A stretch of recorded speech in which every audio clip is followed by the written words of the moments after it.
menyembah dan hanya menyembahkan semua ibadahnya kepada Allah. Karena itu artinya dia memahami Islam, ihsan, konsekuensi dari at-tauhid. Nah, adapun ya, karena yang termasuk dari ibadah juga itu khauf. Jadi rasa takut itu juga termasuk ibadah. Hanya saja perlu digarisbawahi, rasa takut itu ada yang takutnya manusiawi tabi'i dan ada takut yang bisa menjerumuskan ke dalam perbuatan syirik.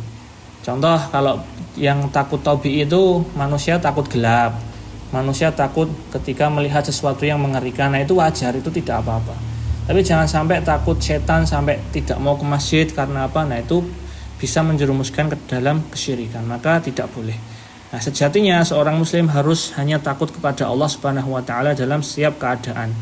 Karena Allah Subhanahu wa taala berfirman dalam surat Ali Imran ayat 175, "Fala takhafuhum wa khafuni in kuntum mu'minin."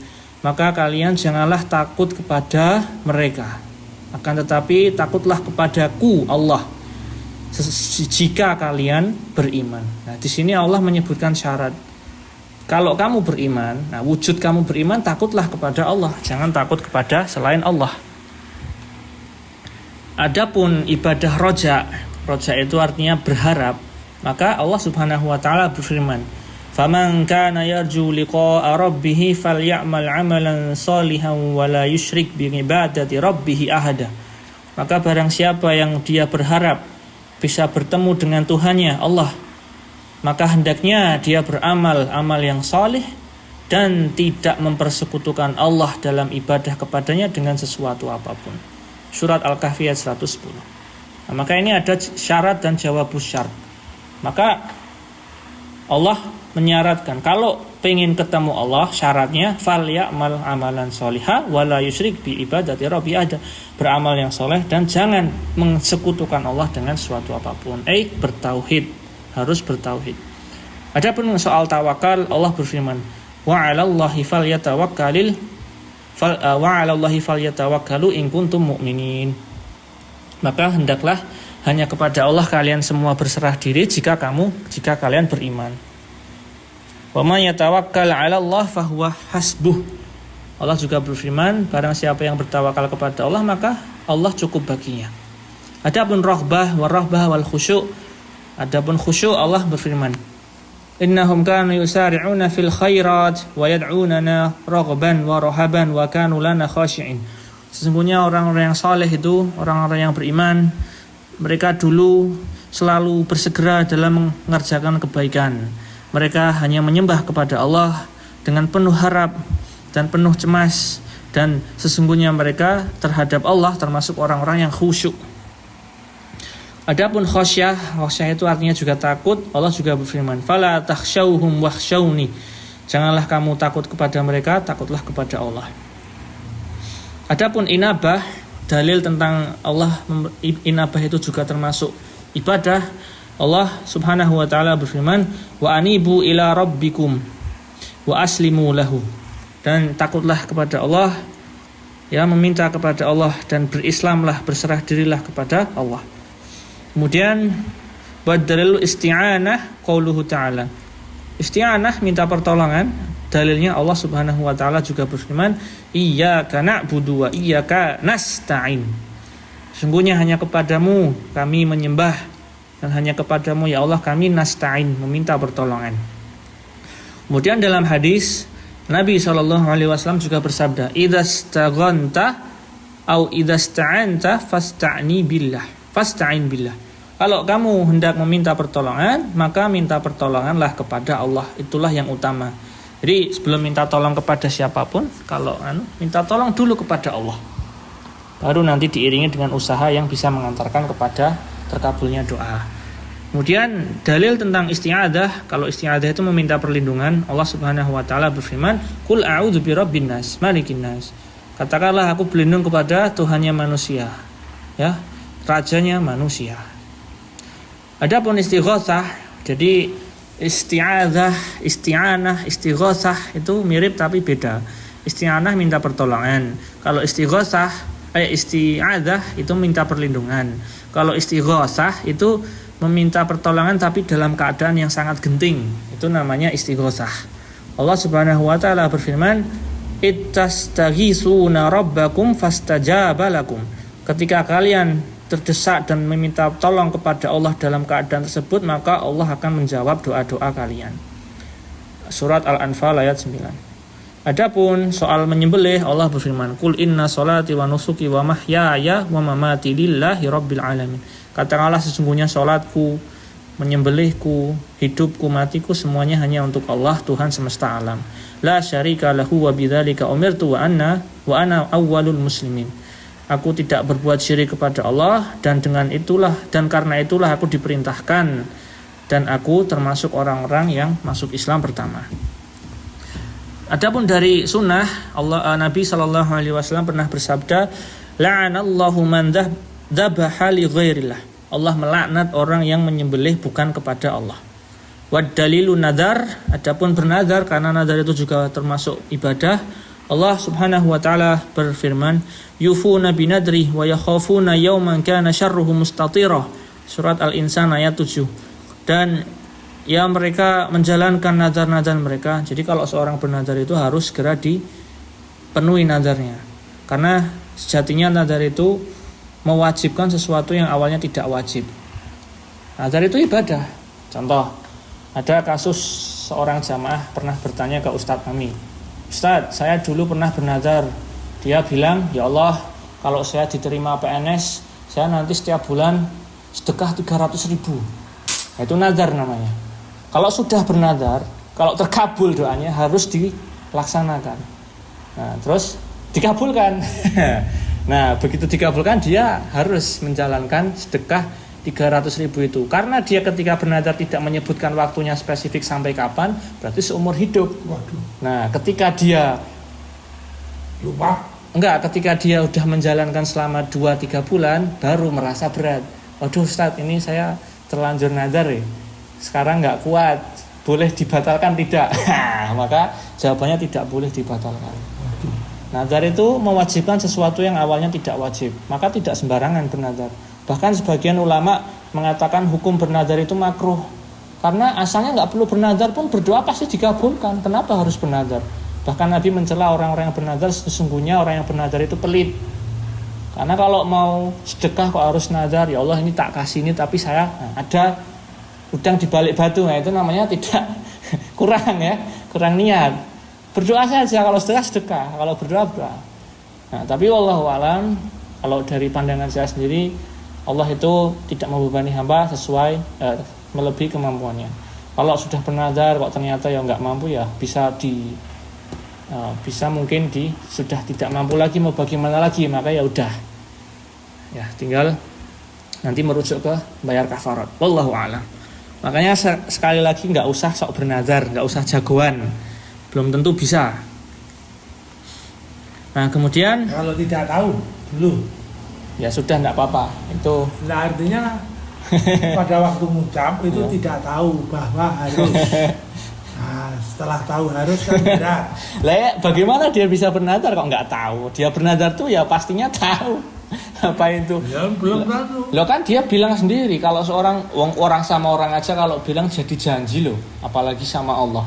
Secara akal orang pasti tahu konsekuensinya, nggak boleh sembarangan. Nah, misalnya loh, pada waktu itu dia itu tidak terucap, tapi dia ngomong, pokoknya kalau aku naik ketemu PNS aku harus potong 300.000, ini ora terus-terusan. Nah itu enggak apa-apa. Tinggal ini gue kan ora terucap. Ya enggak kepake. Kalau semua masih di hati itu enggak dipakai. Itu kemurahan dari Allah. Itu merupakan bentuk rahmat Allah. Apa saja. Malah kemurahan malah memberatkan. Loh enggak, kalau enggak diucap enggak dihitung. Yang dihitung tuh kalau diucap, bahkan bersumpah kalau cuma di dalam hati enggak dihitung. Harus diucap. Tolak istri itu juga harus diucap. Kalau cuma di dalam hati itu was-was syaitan, nggak usah dipedulikan.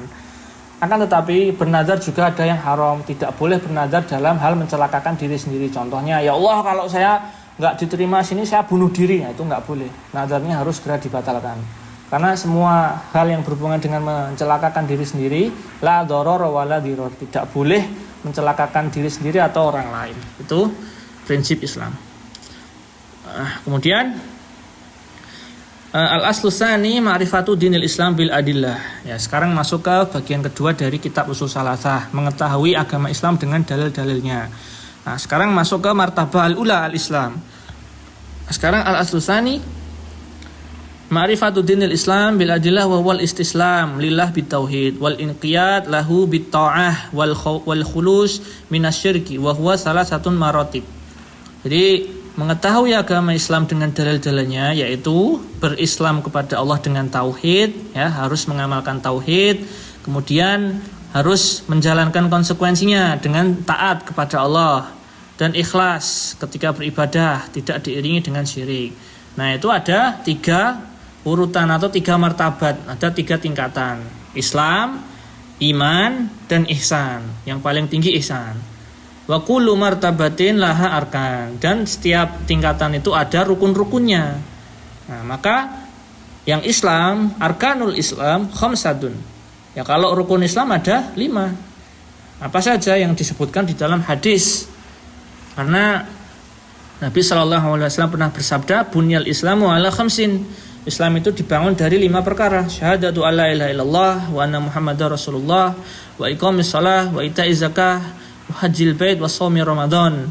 Yaitu tauhid, bersyahadat dulu kalau tidak ada Tuhan yang pantas disembah selain Allah, dan harus bersyahadat kalau Nabi Muhammad itu hamba dan utusan Allah. Ini gandeng, nggak bisa seorang itu cuman syahadat Allah itu yang pantas disembah, tapi dia nggak mau mengakui kalau Nabi Muhammad itu utusan Allah. Ini nggak sah Islamnya. Seperti golongan Ahmadiyah itu yang mengaku-ngaku ada Nabi setelah Nabi Muhammad. Nah, ini nggak Islam mereka, nggak Islam, tidak bisa. Syahadatu la ilaha illallah wa anna muhammadar rasulullah itu digabung jadi satu. Harus keduanya ini diyakini. Nah, kemudian menjalankan sholat. Ya, setelah bersyahadat harus sholat, harus mau sholat. Kemudian setelah sholat harus menunaikan zakat bagi yang mampu. Nah, kemudian puasa Ramadan juga bagi yang mampu. Dan haji ke rumah Allah Mekah bagi yang mampu. Nah, dalilu syahadah, ini Allah Subhanahu wa taala juga berfirman, syahidallahu annahu la ilaha illa huwa wal malaikatu wa ulul ilmi qa'iman bil qisti la ilaha illa huwal azizul hakim. Allah bersaksi tidak ada Tuhan yang pantas disembah selain Dia, dan begitu juga malaikat-malaikatnya. Kemudian orang-orang yang berilmu, mereka semua tegak ya di dalam kebenaran, mengakui bahwasanya tidak ada Tuhan yang pantas disembah kecuali Allah. Dialah yang Maha Aziz, bijak, dan Maha Hakim, Maha Agung dan Maha Bijak. Kemudian surat Ali Imran itu surat Ali Imran ayat 17. Wa maknaha la ma'budan bihaqqin illallah. Maknanya apa? Maknanya tidak ada sesembahan yang pantas disembah kecuali hanya Allah saja. Nah, sekarang dijelaskan lagi sama Syekh, la ilaha itu nafiyah. Itu penafian. Jadi semua sembahan selain Allah itu enggak boleh disembah.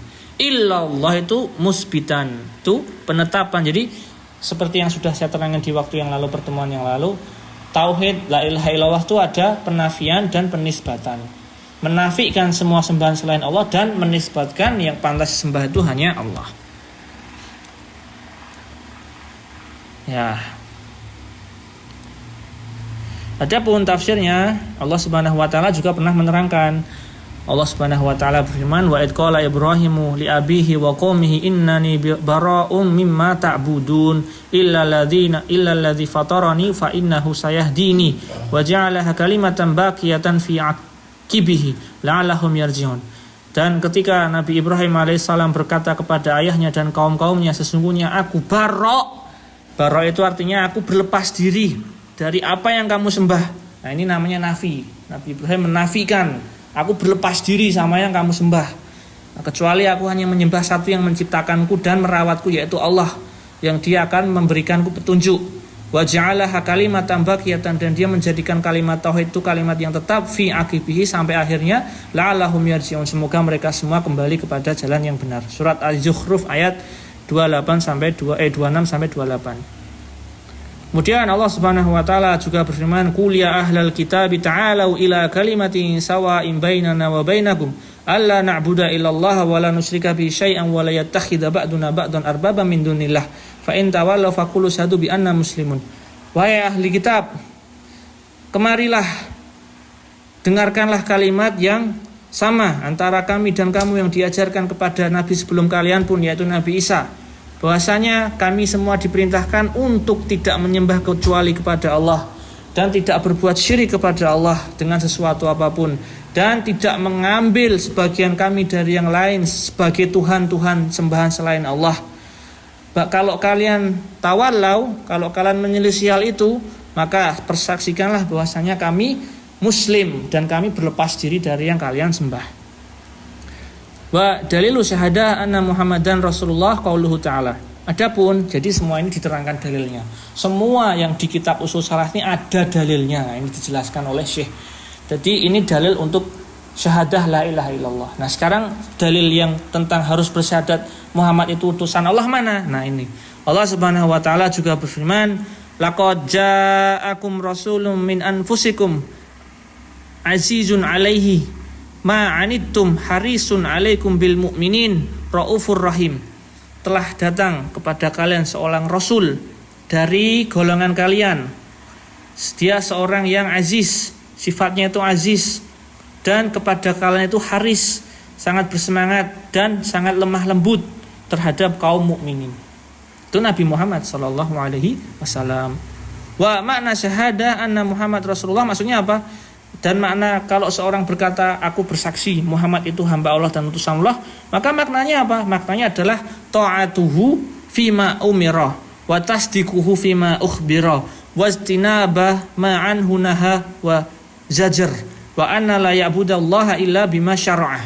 Artinya apa? Artinya adalah mengikuti Nabi. Ya taat ya, harus sesuai dengan sunnah, sesuai dengan perintah beliau Nabi. Karena yang diperintahkan Nabi itu sejatinya juga perintah Allah. Allah berfirman,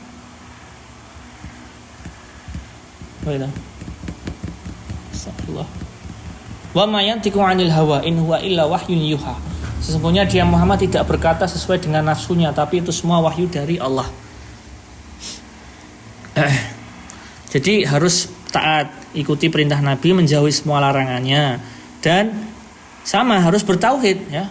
Karena Nabi juga mengajarkan tauhid. Adapun dalil tentang sholat, zakat, maka itu ada di firman Allah Subhanahu wa taala, "Wa ma umiru illa liya'budullaha mukhlishina lahuddin hunafa wa yuqimus shalah wa yu'tuz zakah wa dzalika dinul qayyim." Dan tidaklah aku diperintahkan untuk menyembah kepada Allah saja dengan ikhlas, bertauhid kepadanya. Ya, dan kemudian menjalankan sholat, kemudian menjalankan zakat, mal yang wajib, dan itulah agama yang tetap, agama yang kokoh, dinul qayyim. Nah kalau ada orang namanya Ibnul Qayyim itu bagus, artinya qayyim itu tegak, kokoh. Tapi sepertinya sekarang jarang orang namanya qayyim. Adapun dalil tentang adanya puasa, Allah berfirman, ya ayyuhalladzina amanu kutiba alaikumus syamu kama kutiba alal ladzina min qablikum la'allakum tattaqun. Wahai orang-orang yang beriman, telah ditetapkan, telah diberikan hukum kepada kalian untuk berpuasa Ramadan sebagaimana yang telah ditetapkan kepada kaum-kaum sebelum kalian agar kalian bertakwa. Adapun kalau haji, Allah berfirman, walillahi 'alan nasi hajjul bait wa man istata'a ilaihi sabila wa man kafara fa innallaha ghaniyyun 'anil 'alamin. Allah berfirman, dan sesungguhnya manusia itu punya kewajiban haji ke rumah Allah bagi yang mampu. Ya. Dan barang siapa enggak mau haji padahal dia mampu, maka Allah enggak butuh hajimu, kamu yang rugi. Karena Allah ghaniyyun 'anil 'alamin. Allah Maha Kaya dari seluruh alam semesta. Jadi kita yang butuh hambanya, mengharapkan ridho, pahala dari Allah Subhanahu wa taala. Akan tetapi saya perluas lagi makna dari tafsir kata manistata'a ilaihi sabila. Bagi yang mampu itu juga enggak hanya secara harta. Jadi secara kesehatan juga harus mampu. Terus secara perjalanannya juga harus aman, tidak ada yang mencelakakan. Kalau sedang ada musibah atau badai nggak boleh juga haji. Karena Islam itu agama yang sangat ideal, sangat menjaga nyawa hamba-hamba Allah. Jadi semua sangat baik, tertib begitu. Uang pun juga harus disesuaikan dengan kebutuhan masing-masing ya. Harus ketika nanti dikurangi buat itu pun, buat yang ditinggal harus cukup, buat nanti ke depan makan harus cukup. Ini harus benar-benar diperhitungkan. Nah, itu Islam. Itu kita telah selesai membahas tentang martabat tingkatan yang pertama, yaitu mengenal Islam dengan dalil-dalilnya. Nah, sampai sini dulu ada pertanyaan. Karena habis ini nanti bahas iman terus ihsan.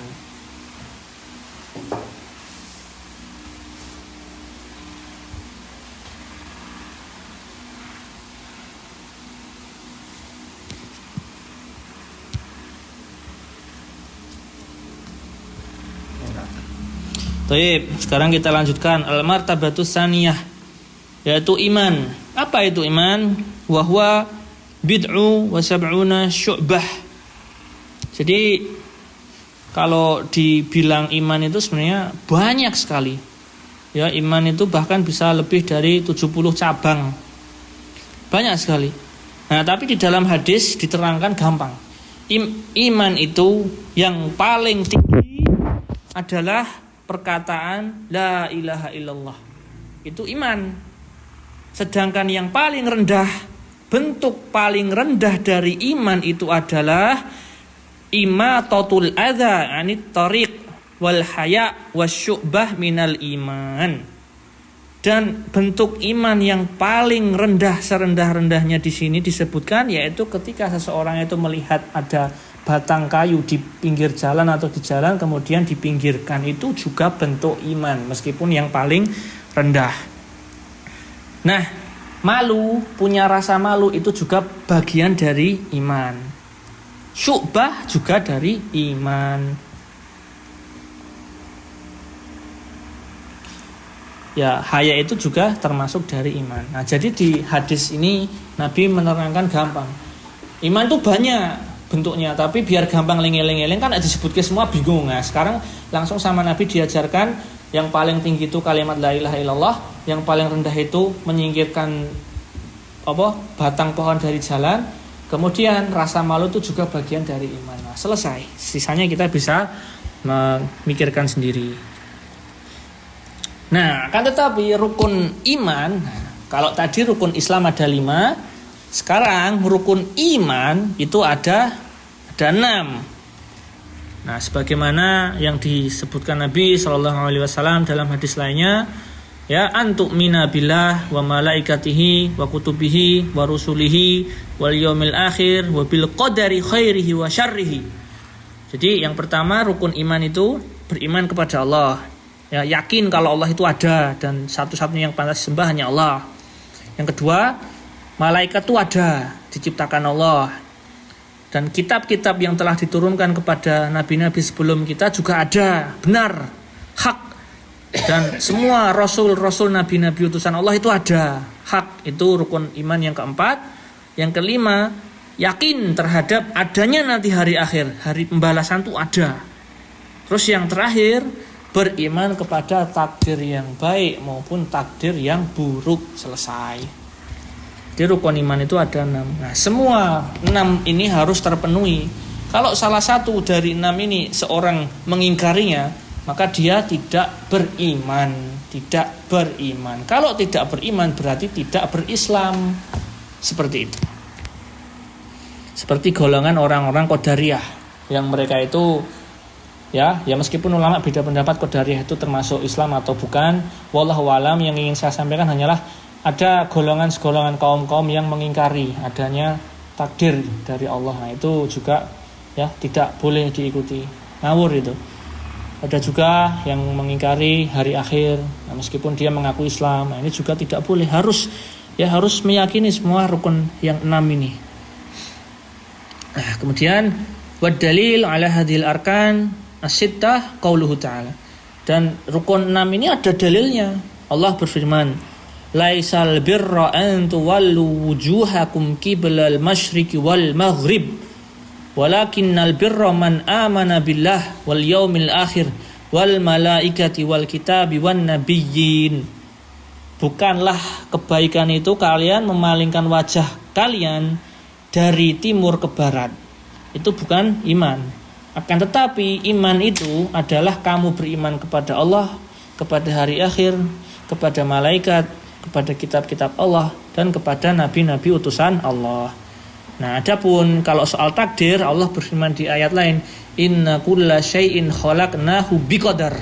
Sesungguhnya segala sesuatu yang kami ciptakan itu sudah kami takdirkan, sudah diukur oleh Allah. Jadi sebenarnya kalau kita belajarin lagi, itu akan membuat hati kita semakin tenang. Rezeki kita, umur kita, hari ini kita bakal sial atau bakal enggak, itu semua sudah ditakdirkan Allah, ya. Adapun kita enggak tahu bagaimana. Hanya saja meskipun begitu kita enggak boleh ketika kita berbuat buruk terus menyalahkan takdir. Semisal ada seseorang di zaman Umar bin Khattab radhiyallahu anhu mencuri. Terus dia beralasan, ya Umar, ini saya mencuri itu karena takdir Allah, gitu kan. Umar menjawabnya pintar radhiyallahu anhu. Oh, kalau begitu ini saya juga memotong tanganmu juga takdir dari Allah. Nah, karena kita sebelum melakukan sesuatu, kita diberikan kebebasan. Enggak ada yang memaksa kita. Oh, sekarang orang yang mencuri tadi ditanya, apakah Allah memaksamu untuk mencuri? Kan enggak. Itu kan kamu diberikan kebebasan memilih. Nah, Allah hanya menakdirkan apa yang telah kamu pilih. Kalau kamu milih begini, Allah takdirkan begitu. Kalau kamu milih begini, Allah takdirkan begitu. Tapi semuanya itu, kamu mau melakukan baik atau buruk, Allah sudah tahu apa yang akan kamu lakukan dan apa yang akan kamu perbuat. Nah, tapi kalau ngomong masalah takdir, tidak boleh terlalu berlebihan. Nah, nanti efeknya sampai orang itu berkata, wah kalau gitu, ya wes nggak usah ibadah lah. Aku ngomong mlebu neraka piye. Nah, kalau seperti itu ya sekarang ditanya, emang kamu udah dapat email dari Allah bakal masuk neraka? Bukan nggak tahu. Makanya kalau nggak tahu usaha. Nah, kita hanya ditugaskan berusaha, dan Allah menjanjikan barang siapa yang berusaha dan bersungguh-sungguh bertawakal, insya Allah Allah akan berikan jalan yang baik bagi orang tersebut. Nah, ini penting kita pahami agar kalau kita ketemu orang-orang yang suka dakwah hal-hal yang kayak gini bikin orang muslim bingung. Nah, kita sudah punya jawaban yang meyakinkan agar tidak heboh. Karena ada sebagian orang yang naudzubillah dipengaruhi seperti itu, terpengaruh, akhirnya dia keluar dari Islam. Naudzubillah. Kita berlindung kepada Allah dari hal yang demikian. Nah, kemudian itu soal iman. Nah, sudah selesai soal iman. Ada yang ingin ditanyakan? Silahkan. Kita sudahi dulu. Ihsan besok. Ihsan insya Allah dibahas besok. Mungkin ada yang ingin ditanyakan dulu sampai sini. Islam, kemudian kita sudah membahas iman. Sekarang al-martabatus salisatu al-ihsan. Sekarang martabah yang ketiga, tingkat yang paling atas, yaitu ihsan. Al-martabatus salisatu al-ihsan ruknun wahidun wa huwa an ta'budallaha ka'annaka tarahu fa illam takun tarahu fa innahu yaraka. Wad daliluhu qauluhu ta'ala innallaha ma'al ladzina taqaw wal ladzina hum muhsinun. Jadi inti dari apa itu ihsan itu adalah ketika seorang hamba telah melakukan Islam dan iman, setelah itu dia masuk derajat ihsan, yaitu an ta'budallaha ka'annaka tarah fa illam takun tarah fa innahu yarak. Yaitu kamu beribadah, setiap kali kamu beribadah kepada Allah, kamu seakan-akan melihat Allah ketika beribadah itu. Ya, semisal ketika sholat, seakan-akan sholat itu kamu melihat Allah. Nah, tapi kita tidak bisa melihat Allah, maka gantinya, ya, ketahuilah kita harus selalu yakin bahwasanya Allah melihatmu. Ini namanya ihsan. Jadi kalau seorang beribadah, ibadahnya itu masih ya tidak ada intinya, hanya sekedar membaca surat, bahkan artinya saja tidak tahu, bahkan pikirannya kemana-mana, ini belum ihsan sama sekali. Tapi kalau orang yang setiap kali sholat itu dia yakin dan meyakini, selalu yakin dan tahu kalau saat itu dan pada saat apapun itu, hanya saja itu pas ibadah Allah melihatmu sehingga kamu lebih khusyuk, maka ini namanya derajat ihsan. Karena dalilnya Allah berfirman, sesungguhnya Allah bersama orang-orang yang bertakwa dan orang-orang yang mereka berbuat baik. An-Nahl ayat 128. Dan Allah Subhanahu wa taala juga berfirman yang artinya wa tawakkal 'alal azizir rahim alladzi yaraka hina taqumu wa taqallubak fis sajidin innahu huwas samiul alim. Allah Subhanahu wa taala juga berfirman dalam surat Asy-Syu'ara ayat 220 sampai 217 yang artinya dan bertawakallah kepada Allah yang Maha Aziz dan Maha Penyayang terhadap hamba-hambanya, yang Dia Allah selalu melihatmu dimanapun kamu berada. Dan taqallubaka fis sajidin. Taqallub itu taqallaba ya taqallabu.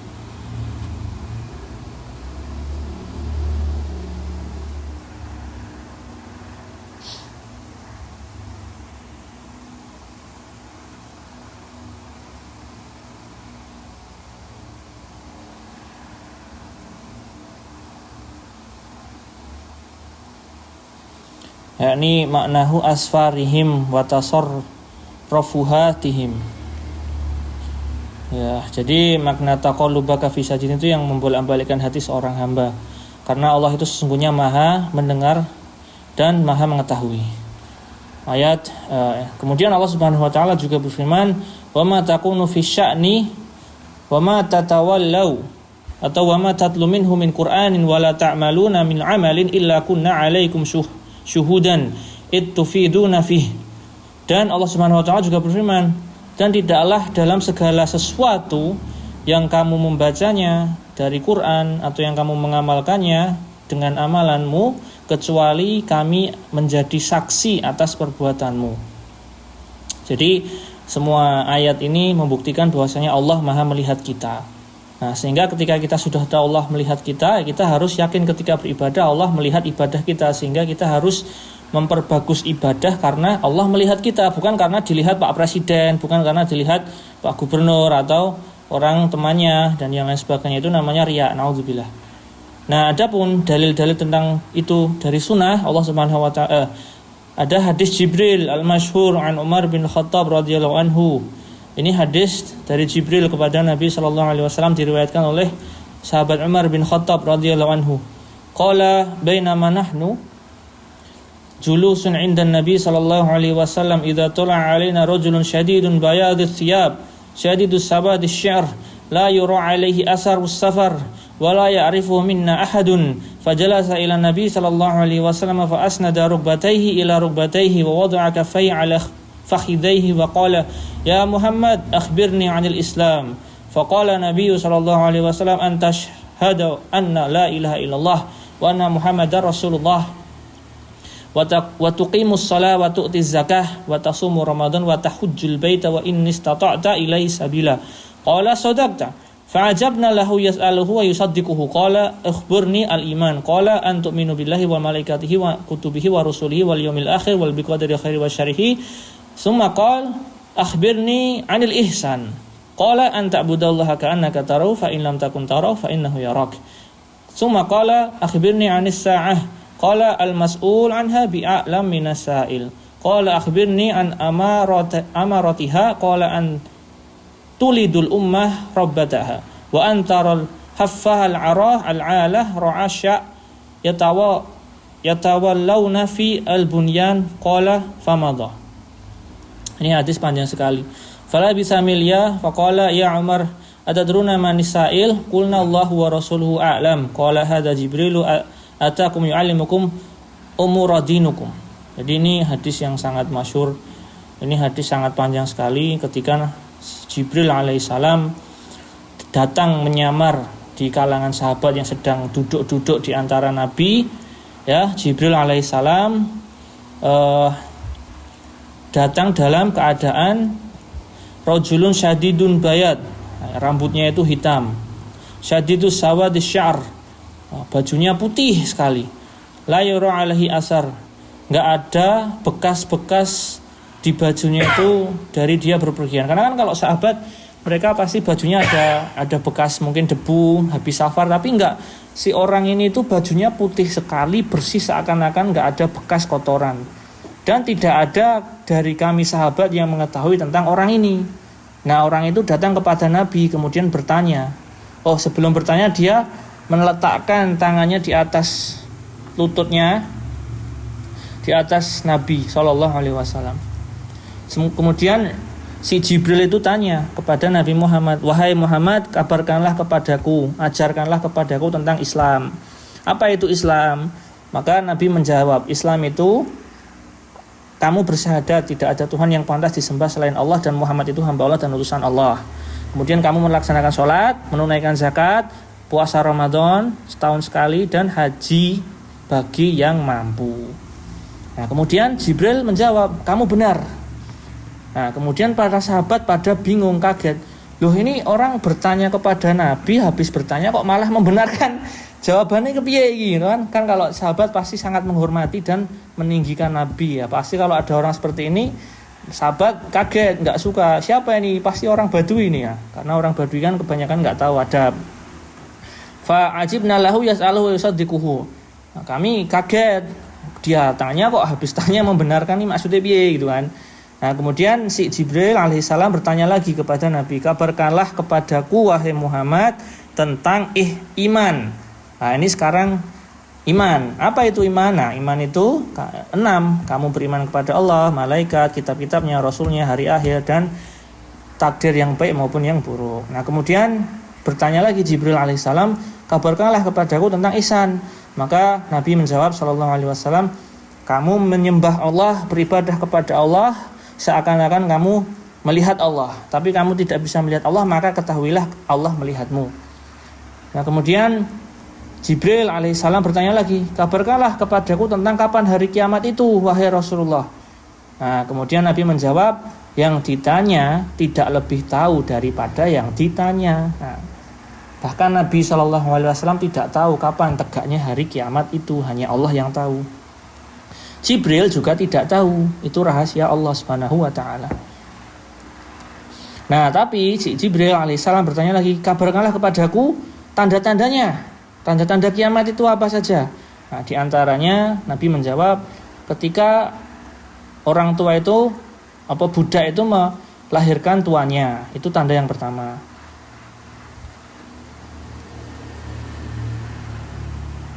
Terus kamu melihat banyak bangunan-bangunan berdiri. Ya, orang-orang berlomba-lomba meninggikan bangunan. Itu juga sudah termasuk tanda hari kiamat. Nah, itu diantara tanda-tandanya. Nah, kemudian Umar melanjutkan hadisnya. Kemudian si Jibril tadi pergi. Udah pergi gitu kan. Fala bisamlian faqala. Nah, kemudian Nabi setelah beberapa saat tanya ke Umar. Ya Umar, atadruni man isail? Apakah kamu tahu tadi siapa yang bertanya, Umar? Nah, kemudian Umar radhiyallahu anhu menjawab, Allahu wa rasuluhu a'lam. Nah, ini adab. Jadi seorang sahabat tuh kalau ditanya Nabi dia nggak sok tahu, tapi dia menjawab Allah dan Rasulnya yang paling tahu. Nah, gitu. Orang menebak-nebak. Nah, kemudian Nabi mengajarkan, hadza Jibril atakum yu'allimukum ini ada beberapa lafaz ya. Di sini amrodinakum, di sebagian hadis yang lain umuridinukum. Nah, itu tadi Jibril datang kepadamu mengajarkan kalian agama kalian.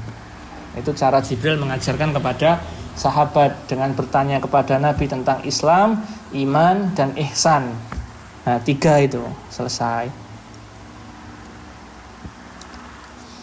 Nah, sekarang kita masuk ke bab mempelajari Nabi ya. Jadi kita kan telah mempelajari Allah, mempelajari agamanya.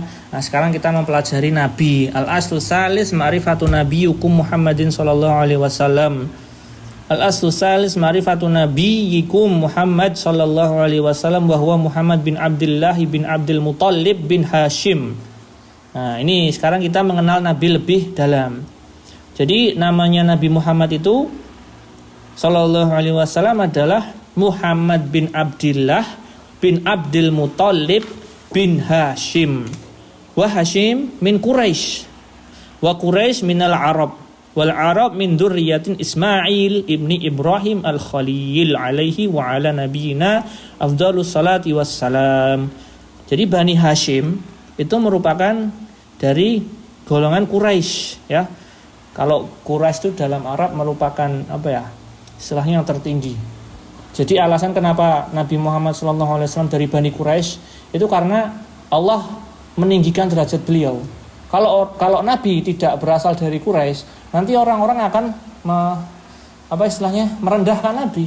Siapa kamu? Bukan keturunan yang terpandang, bukan keturunan ini. Maka sebagai wujud mukjizat juga dan memuliakan Nabi dari Bani Quraisy yang kastanya itu tinggi. Jadi orang-orang kalau lihat keturunan Quraisy itu pasti ini orang Masya Allah luar biasa, tidak sembarangan, seperti itu. Itu salah satu hikmah dari kenapa Nabi dari Bani Quraisy. Nah, wa Quraisy minal Arab, dan Quraisy itu dari orang Arab asli, keturunan orang Arab asli.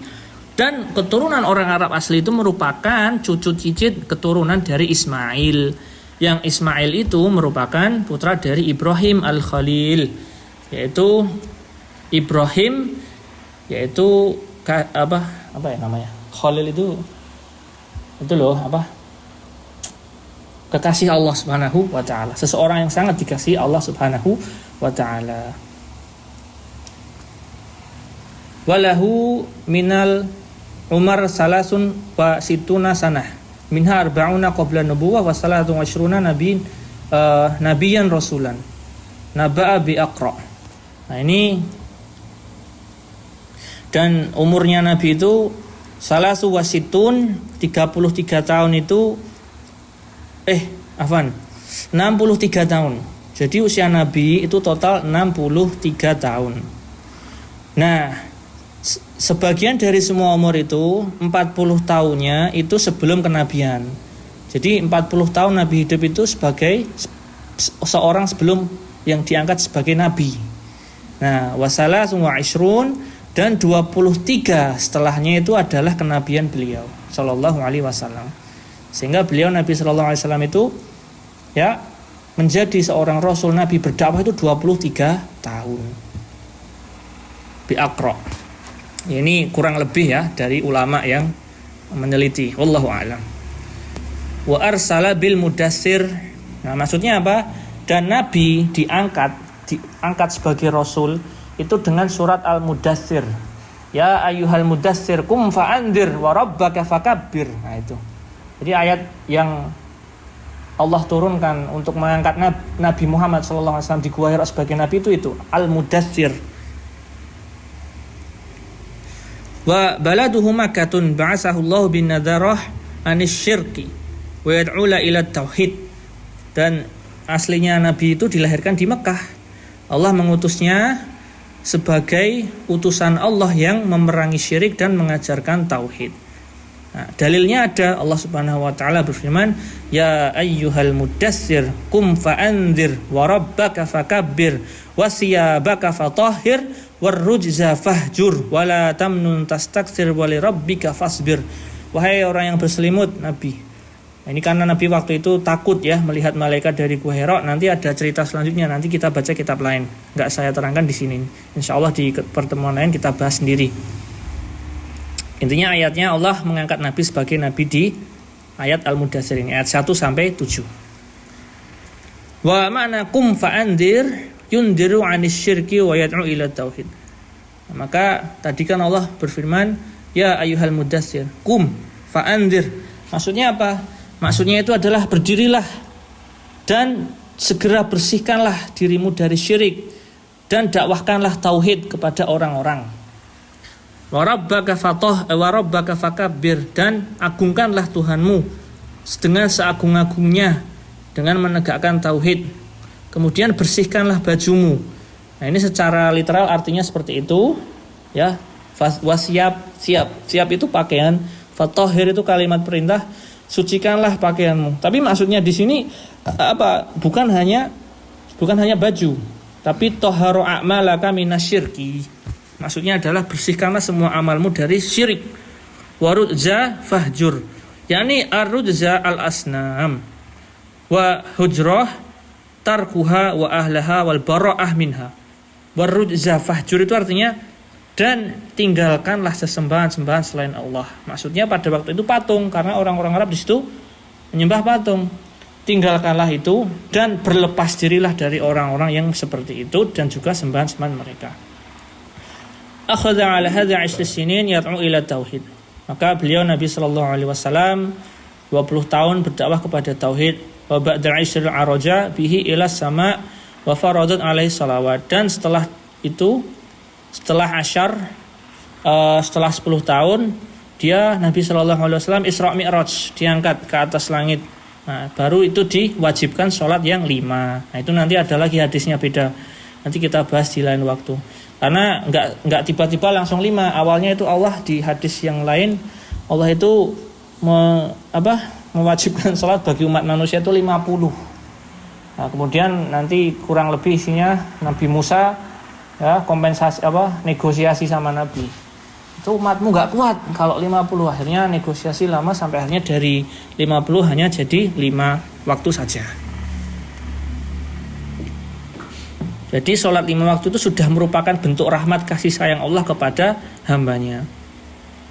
Wa shalla fi Makkah salasa sinin wa ba'daha amara bil hijrah fil Madinah. Dan Nabi sholat di Makkah selama 3 tahun. Setelah itu diperintahkan Allah untuk pindah ke hijrah ke Madinah. Wal hijrah lintiqal min baladis syirki ila baladil Islam. Dan maksudnya hijrah yang dilakukan Nabi di sini itu artinya berhijrah, berpindah dari negeri yang banyak kesyirikan kepada negeri yang tidak syirik, yaitu Islam. Wal hijrah faridatu ala hadhil ummah min baladis syirki ila baladil Islam. Dan sebenarnya hijrah itu wajib ya bagi yang mampu.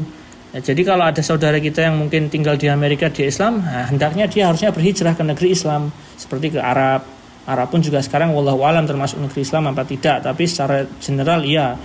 Tapi bagi yang mampu, kalau nggak mampu ya sambil bersabar meminta pertolongan kepada Allah. Wahia baqiyatun ila an taquma as-saah. Dan hal ini akan berlangsung selama sampai hari akhir nanti. Allah Subhanahu wa taala berfirman, ini dalilnya. Innal ladzina tawaffahum al malaikah dzalimi anfusihim qalu fima kuntum qalu kunna mustad'afin fil ardi qalu alam takun ardullahi wasi'ah fatuhajiru fiha faulaika ma'wahum jahannam wa sa'at masira illal mustad'afin minar rijal wan nisa wal wildan la yastati'una hilatan wa la yahtaduna sabila faulaika asallahu an ya'fu anhum wa kana Allahu 'afuwan ghafura. Jadi ini ada juga ayat dari Allah Subhanahu wa taala yang menerangkan bahwasanya orang-orang yang enggak mau hijrah padahal dia mampu, itu nanti ketika malaikat ya mencabut nyawanya, dia bertanya malaikat, "Apakah kamu itu bodoh? Kenapa kamu tidak berhijrah? Sedangkan masih banyak dan luas tanah Allah itu enggak cuma di sini saja." Nah, kemudian mereka berkata atau beralasan, sehingga sudah terlambat, maka mereka tempatnya di neraka. Wallahu alam.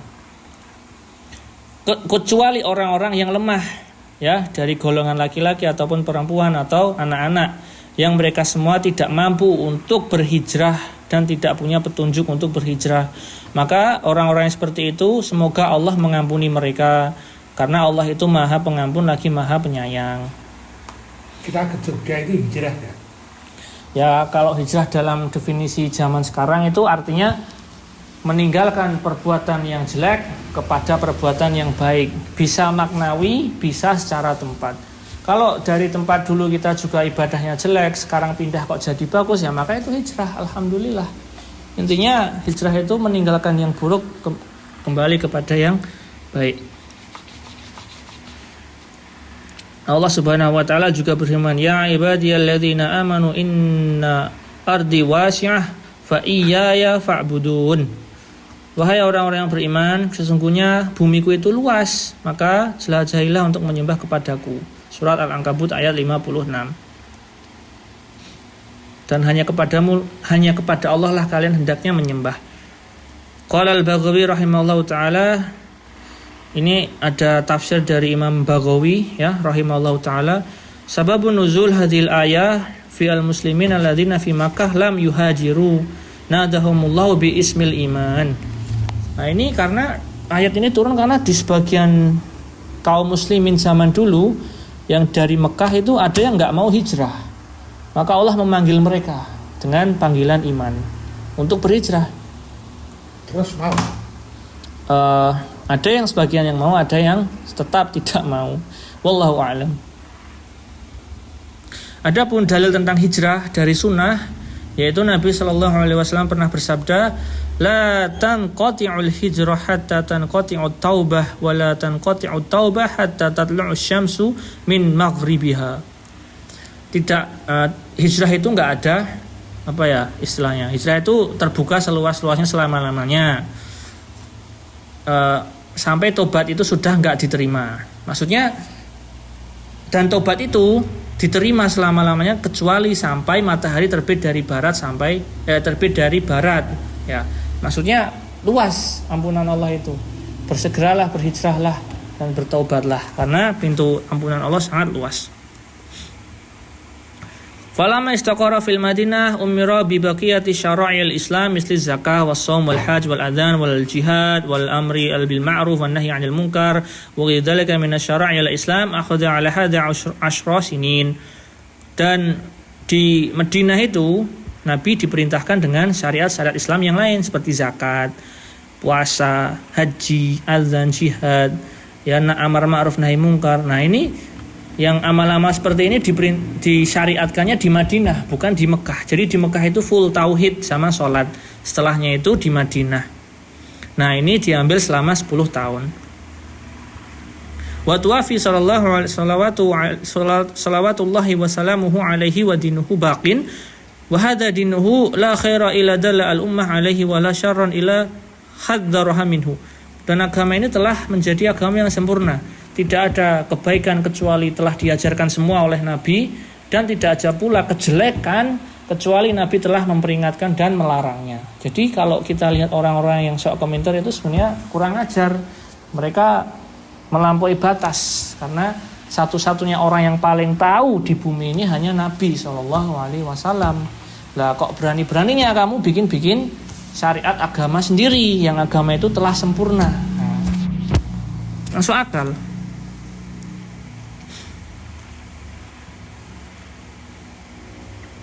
Wa jami'u ma yuhibbullah wa yardahu wa syarrul ladzi hadzaraha minhu syirk wa jami'u ma yakrahullahu wa ya'bahu ba'athallahu fin nasi kafatan faftarada ta'atahu ala jami'i saqalain al-jinni wal insan wa dalilu qauluhu ta'ala qul ayyuhan nasu inni rasulullah ilaikum jami'an. Jadi Nabi ini diutus ke semua makhluk, ya, maksudnya termasuk manusia dan jin. Karena Nabi Allah Subhanahu wa taala berfirman, katakanlah wahai Muhammad, wahai manusia, aku ini diutus sebagai utusan Allah kepada kalian manusia dan jin semuanya. Sebenarnya Nabi juga pernah berdakwah kepada segerombolan jin yang ada hadisnya, tapi tidak kita bahas di pertemuan kali ini. Wa kamalallahu bihi ad-dina wa dalilu qaulu ta'ala. Nah, ini dan Allah telah menyempurnakan agama ini. Nah, dalil bahwasanya agama Islam itu telah sempurna itu ada di surat Al-Maidah ayat 3. Ya, Allah Subhanahu wa taala berfirman, "Al-yauma akmaltu lakum dinakum wa atmamtu 'alaikum ni'mati wa raditu lakumul Islam madina." Hari ini telah kusempurnakan bagi kalian agama kalian yaitu Islam, dan aku telah memberikan kalian nikmat dan ridhaku kepada kamu dengan Islam sebagai agama kalian. Al-Maidah ayat 3. Adapun dalil tentang Nabi SAW meninggal, yaitu Allah juga berfirman, innaka mayyitun wa innahum mayyitun summa innakum yawmal qiyamati 'inda rabbikum takhtasimun. Nah, bahkan Allah sampai menegaskan, jadi Allah berfirman, wahai Muhammad, sesungguhnya kamu itu juga manusia, kamu juga mati sebagaimana mereka juga mati. Kemudian kamu nanti di hari akhir kalian semua akan dihisab. Perhitungan kalian ada di sisi Allah. Nah, jadi kalau ada orang yang masih ngeyel Nabi, ada datang di acara ini acara itu, ini dobos kuadrat. Wong Allah sudah mematikan, nggak bisa hidup lagi kok mengada-ada seperti itu, ya. Naudzubillah.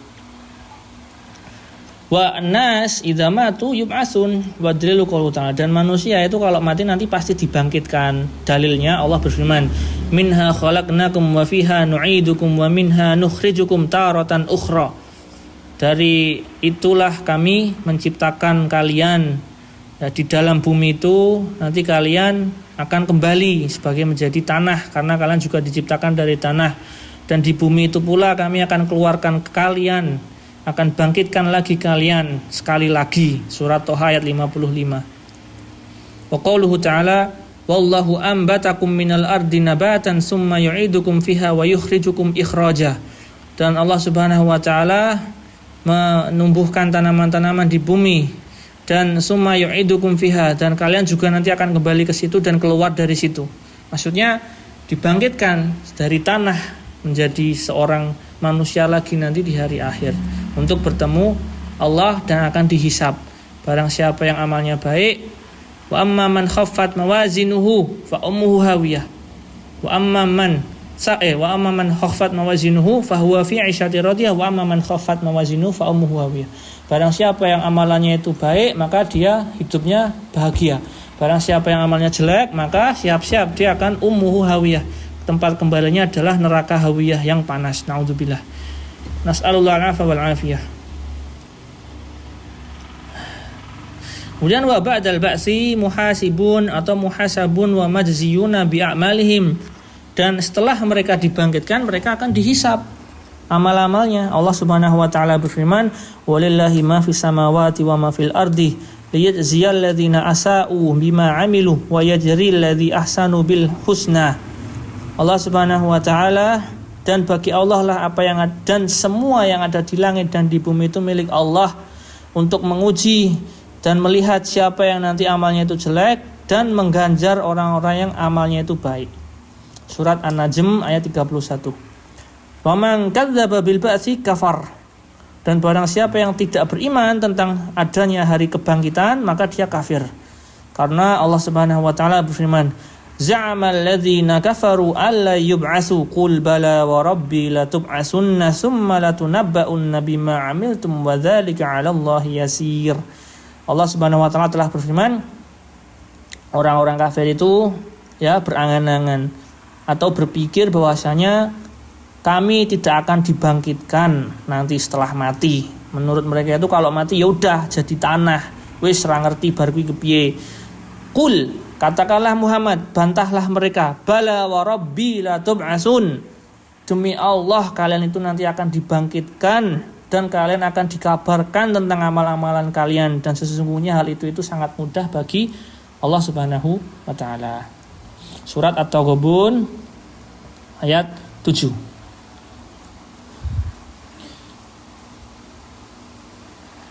Dan Allah mengutus Rasul itu untuk sebagai kabar gembira dan sebagai pengingat.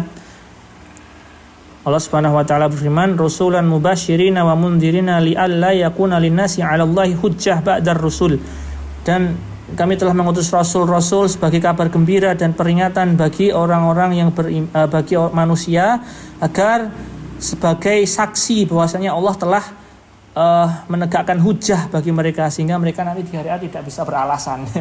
Nggak bisa beralasan, nggak ada yang memperingatkan kami ya Allah. Nah, itu sudah ada, kamu nggak mau mendengarkan. Jadi Allah itu sangat maha tidak zalim, sangat maha baik, tidak mungkin mendolimi hambanya.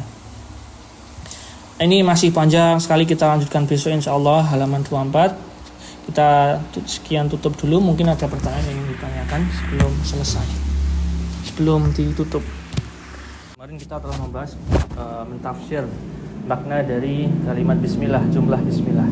Sekarang kita melanjutkan perkataan Syekh At-Tamimi dalam kitabnya Tauhid. Tsumma qala ba'da dzalika Syekh rahimahullahu taala kitabut tauhid. Kemudian Syekh Shalal Al-Fauzan hafizahullah menjelaskan, qad yas'alus sa'il fayaqul limadza lam yabda kitabahu bilhamdillahi rabbil alamin wassalatu wassalamu ala nabi sallallahu alaihi wasallam. Kemudian Syekh Shalal Al-Fauzan melanjutkan dengan pertanyaan. Ketika semisal ada seorang yang bertanya, kenapa kok kitabnya Syekh At-Tamimi tidak dimulai dengan bacaan Alhamdulillah, kemudian salawat serta salam kepada Nabi? Maka jawabannya adalah karena annahu ibtafa rahmatullah bi bismillahirrahmanirrahim. Fa innaha kafiyatun fi sana'i 'ala Allah subhanahu wa ta'ala wa kifayatu bil ibtida'. Maka jawabannya sangat singkat sekali. Karena dengan mengucap bismillahirrahmanirrahim, maka itu sudah cukup. Karena bismillahirrahmanirrahim itu merupakan pencukup dan yang mengandung pujian bagi Allah Subhanahu wa taala dan pembuka dari segala pembuka. Maka hadza jawabun. maka itulah jawabannya. Sehingga bismillah lebih baik diucapkan untuk memulai sebuah percakapan, pidato atau khutbah daripada alhamdulillah maupun salawat serta salam.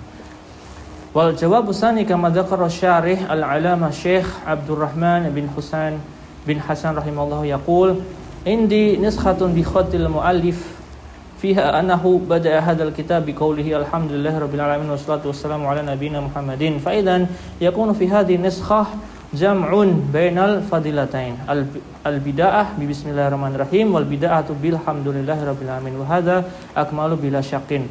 Maka kemudian ada tambahan jawaban dari Syekh Al-Hasan rahimahullahu taala.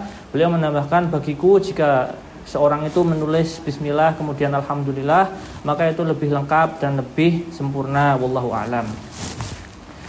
Nah, kemudian kitab tauhid, kitab masdar kataba. Jadi kalau ada kata kitab, taknya itu panjang, harokat panjang, maka itu merupakan bentuk masdar atau kata benda dari fi'il yang asalnya kataba yaktubu, menulis dan ditulis. Sehingga kitab merupakan bentuk masdar dari kata kataba. Wal katbu fil lughah ma'nahu al-jam'u. Sumiyal kitabu kitaban li'annahu jam'ul kalimat wan nusus. Fa fihi ma'nal jam'. Walidzalika sumiya kitaban wa minhul katibah wa minhul jaysh li'annahu tajma'u ifradan minal junud. Wa minhu sumiyal kharaz katiban li'annahu yajma'u bainar raqa'. Jadi intinya di sini dijelaskan kitab itu secara bahasa Arab maknanya adalah kumpulan jamak dari banyak hal atau dari nas-nas yang ada. Sumia al-katib kitaban. Dan maka oleh karena itu kitab dinamakan kitab, karena itu menjangkup kalimat-kalimat yang banyak dan nas-nas yang banyak. Nah, itulah makna jamak. Begitu juga ketika ada jais itu tentara, maka tentara itu adalah nama dari gabungan-gabungan seorang yang banyak, ya, sehingga membentuk sebuah prajurit tentara. Kemudian wa tauhid masdar wahada tauhidan. Kalau tauhid itu kata dari fi'il wahada yuwahidu tauhidan. Maknanya adalah ifradullah subhanahu wa ta'ala bil ibadah. Faman afradallahu bil ibadah faqad wahadahu. Maka tauhid itu artinya mengisahkan, sebagaimana yang sudah kita pernah bahas di kitab Ushul Salasah dan Qawaidul Arba'. Maknanya adalah mengisahkan Allah subhanahu wa ta'ala dalam peribadatan kepadanya. Ya, nanti lebih lengkapnya ada tauhid rububiyah sebagaimana yang telah kita pelajari, tauhid uluhiyah dan tauhid asma wa sifat. Maka barang siapa yang telah mengesahkan Allah dalam 3 tauhid tadi, maka dia sejatinya telah menjadi seorang yang bertauhid, yakni ifraduhu an ghairihi, yaitu mengesahkan Allah dari segala sesuatu selain Allah dalam ibadah kepada Allah. Yuqal wahada wasana wassalas. Kalau dalam bahasa Arab ada kata wahada. Wahada itu mensatukan. Wasana atau wasanna. Wasanna itu artinya menduakan. Wasallas itu artinya mentigakan. Wahada ma'nahu ja'ala syai' wahidan. Kalau secara bahasa wahada, fi'il wahada itu artinya menjadikan sesuatu itu satu saja. Kalau wasana itu menjadikan sesuatu itu 2, wasalas seterusnya menjadikan sesuatu itu 3 ila akhirih, sampai yang akhir. Maka tauhid maknanya adalah ifradu syai' an ghairihi, menyatukan sesuatu dari selain dari yang satu itu. Amma maknahu syar'an, adapun maknanya secara agama, secara Islam, tadi secara bahasa, sekarang secara Islam, maka fahuwa ifradullah ta'ala bil ibadah, hadza huwa tauhidus syar'an. Maka maknanya adalah mengesahkan Allah Subhanahu wa taala dalam ibadah, peribadatan kepada Allah Subhanahu wa taala.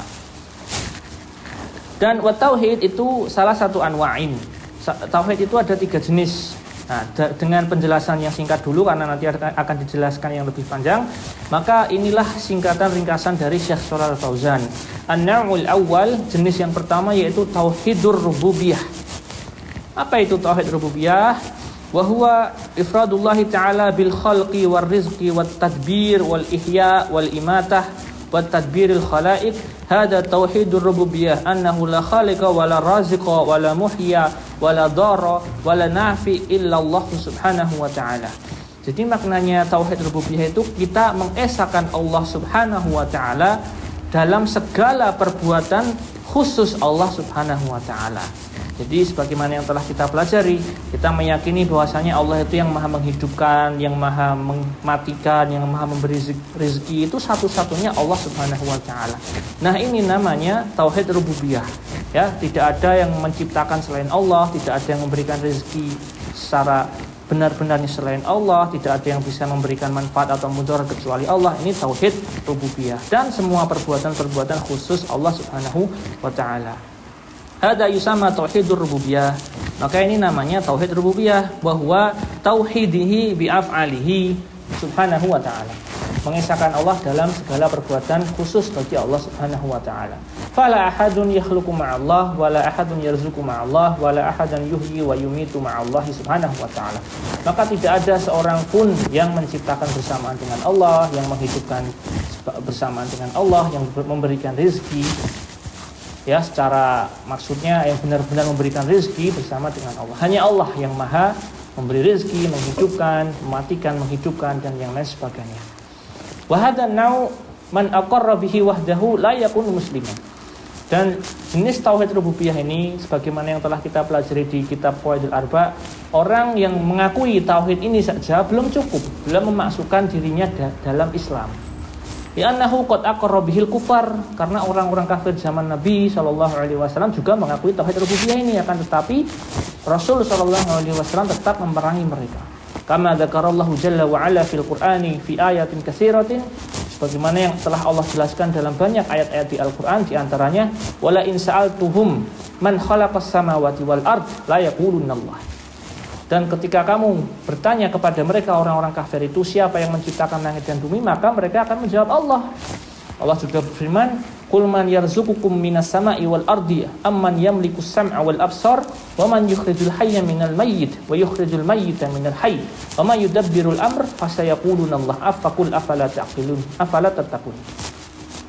Allah juga berfirman, katakanlah atau tanyakanlah, siapa yang memberikan kalian rezeki dari langit dan bumi, atau siapa yang telah meninggikan atau membuat langit dan bumi, yang telah memberikan pandangan, ya, dan pendengaran bagi manusia, yang telah menghidupkan dan mematikan, yang telah mengatur segala urusan. Maka mereka orang-orang kafir itu akan menjawab Allah, hanya Allah. Kemudian Allah juga berfirman, aman yabdu al-khalqa summa yu'iduhu wa man yarzuqukum minas sama'i wal ardi a illatun ma'allah. Kemudian Allah juga pernah berfirman, dan siapakah yang mengatur segala urusan kemudian mengembalikan perkara kepada Allah, kemudian siapa juga yang telah memberikan kalian rezeki dari langit dan bumi, apakah ada sembahan selain Allah? Maka tidak ada. Jawabannya hanyalah Allah Subhanahu wa taala. Ila ghairi dzalika minal ayati allati akhbara Allahu annal musyrikina yuqarruna bi anna Allah wal khaliq war raziq wal muhyi wal mumit wa ma'a dzalika la yakununa muslimun. Limadza? Li'annahum la ya'tu bin naw'i tsani walladhi huwa madarul matlub. Maka sebagaimana yang ada juga pada ayat-ayat banyak lainnya yang tidak disebutkan karena terlalu banyak, bahwasanya mereka orang-orang kafir zaman dahulu itu mengakui bahwasanya yang maha memberikan rezeki, yang maha menghidupkan, mematikan, mereka mengakui tauhid rububiyah, yaitu Allah satu-satunya. Tapi kenapa kok mereka tidak muslim? Karena mereka tidak menjalankan tauhid yang kedua. Yang padahal tauhid kedua ini adalah inti dari 3 tauhid itu. Apa itu tauhid yang kedua? Yaitu at-tauhidul uluhiyah, yaitu tauhid dalam peribadatan kepada Allah. Ma maknahu, apa maknanya? Ma maknahu ifradullahi ta'ala bil ibadah, yaitu ketika seorang hamba itu, ya, telah mengakui tauhid rububiyah, maka konsekuensinya ya dia harus menyembah, mempersembahkan semua ibadahnya kepada Allah. Kalau kamu mengakui Allah itu maha satu, Allah itu yang maha menciptakan, yang maha memberi rezeki, ya kalau minta rezeki hanya kepada Allah. Ya kalau minta dipanjangkan umurnya sama Allah saja, tidak sama selain Allah. Itu namanya saling berkonsekuensi. Jadi gampangnya seperti itu. Tauhid uluhiyah itu konsekuensi dari tauhid rububiyah. Hadza ghairu ifradihi bil khalqi war rizqi wat tadbir bal ifradullah bil ibadah. Adapun yang ini maka ya itu tadi, mengesahkan Allah dalam beribadah. Semua ibadah kita harus ditunjukkan hanya kepada Allah Subhanahu wa taala. Bi alla yu'badu illallah subhanahu wa ta'ala, yaitu seorang hamba itu tidak menyembah kepada siapapun kecuali hanya kepada Allah subhanahu wa ta'ala. Tidak dalam sholat, tidak dalam berdoa, tidak dalam menyembelih, tidak dalam bernazar, tidak dalam berhaji, tidak dalam yang lain sebagainya. Pokoknya semua ibadah hanya untuk Allah subhanahu wa ta'ala. Maka ini tauhid uluhiyah, yang dengan itu seorang hamba mengharapkan wajah Allah subhanahu wa ta'ala. Dan itu merupakan a'zamul nikmah, nikmat yang paling besar bagi seorang muslim melihat wajah Allah. Wa hadza huwa alladhi waqa'at al-khusumah fihi bainar rasul wal ummam. Dan tauhid yang kedua inilah yang dikarenakan adanya tauhid kedua ini banyak orang berselisih ya. Banyak dari dulu sampai sekarang itu inti masalahnya antara para rasul-rasul dengan umat-umatnya itu tauhid ini. Tauhid yang kedua ini inti dari tauhid, yaitu uluhiyah. Kalau tauhid rububiyah insyaallah beres, mereka ngaku ya, tapi tauhid uluhiyahnya itu yang mereka kadang enggak benar atau tidak pas atau salah. Nah, sampai sini dulu, mungkin ada pertanyaan. Baik. Kita lanjutkan. Summa qala Syekh hafizallahu taala. Amal awal fama waqa'at fi khusumah li anal umami muqarratun atau muqirratun bi anna Allah wal khaliq ar-raziq. Ini intinya sebagaimana yang telah saya jelaskan.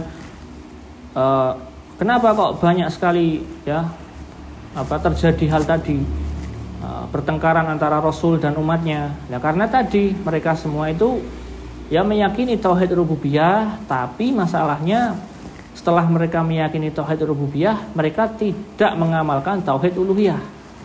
Ya, jadi semisal sudah mengakui kalau Allah itu yang maha menghidupkan, yang maha memberi rezeki. Nah, sudah tahu Allah yang maha memberi rezeki, tapi kok meminta rezekinya bukan sama Allah, malah sama patung. Nah, ini salah.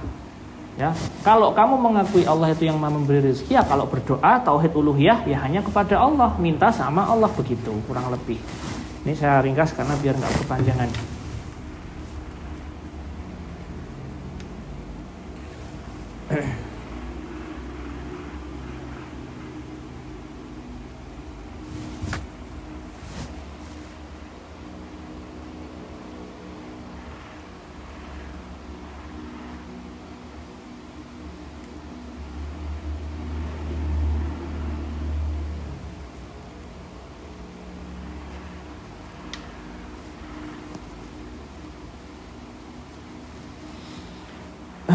Dari mana ini enaknya? Ya, kemudian orang-orang kafir tadi walam yunkiru tauhidar rububiyah illa syuddad minal khalqi. Angkaruhu fi dzahir walakinnahum mustaqinuna bihi fil batin. Adapun kalau asalnya orang-orang itu pasti mengakui tauhid rububiyah. Kalaupun ada orang yang mengingkari tauhid rububiyah, itu secara zahir saja. Tapi secara di batinnya mereka tahu kalau Tuhan itu satu. Nah, itu asalnya orang itu diciptakan pasti tahu tauhid rububiyah. Nah, ini diberikan contoh wa min dzalika Fir'aun. Contohnya Fir'aun. Wa in kana jahadu wujudar Rabb subhanahu wa ta'ala wa qala ana rabbukumul a'la. Sekalipun Fir'aun itu mengingkari adanya Allah subhanahu wa ta'ala dan malah berkata dialah Tuhan semesta alam, fa hadza fi dzahir. Ini hanya ucapan dia saja. Wa illa fahuwa yuqirru fi qirarati nafsi annahu laysa bi rabbin, annahu la yakhluq.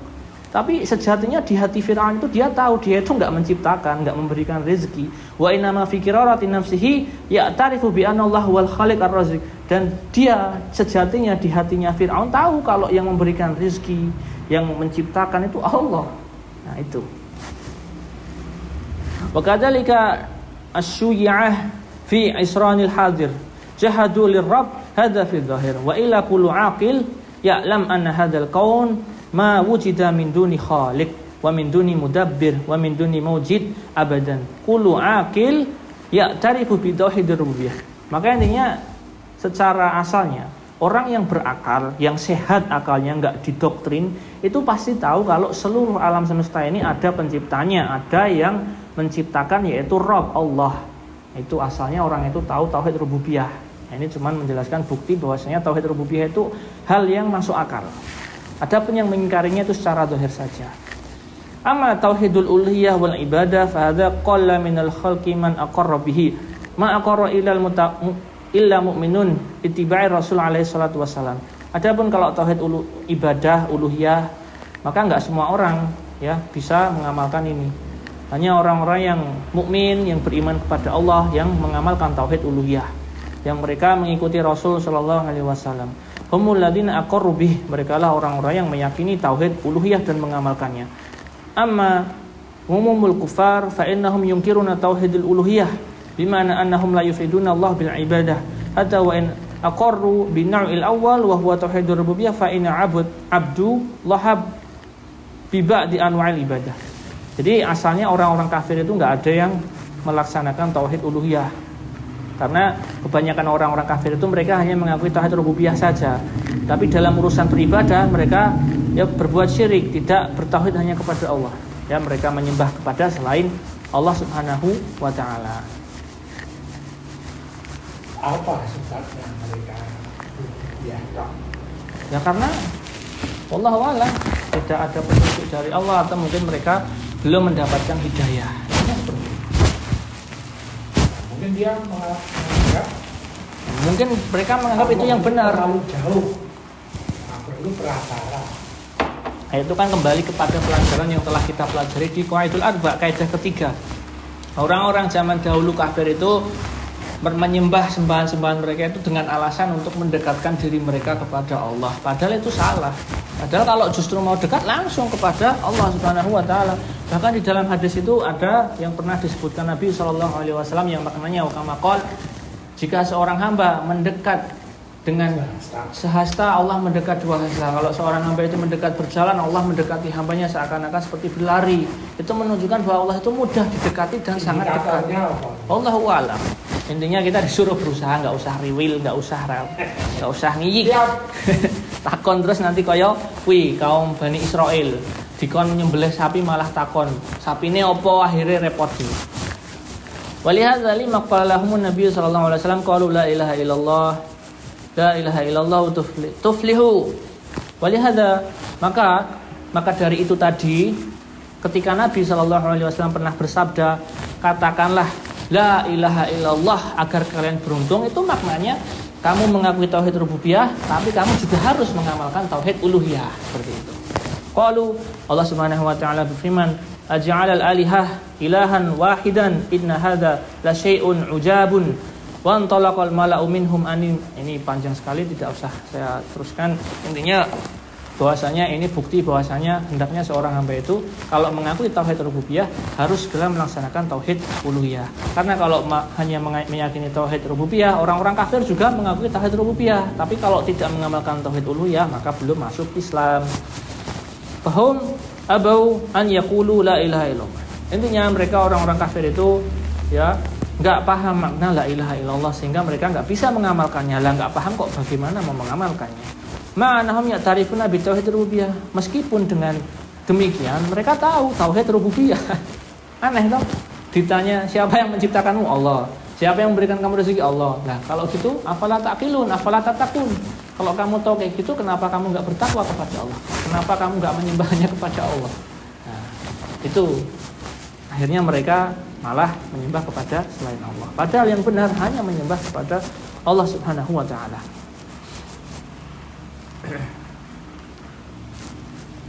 Lakin abau an ya'tarifu bi tauhidil uluhiyah alladhi huwa ifradullah bil ibadahum yaquluna nahnu na'budullah wa na'budu ma'ahu ghairihi minasy syufa'a wal wusta'a alladzina yuqarribunahum bi za'mihim ilallahi zulfa.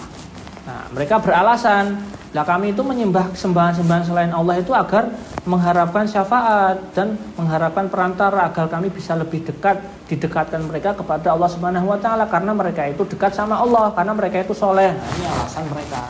Padahal ini sangat salah. Ittakhuduhum wasaid bi za'mihim. Mereka beralasan, mereka mengambil perantara.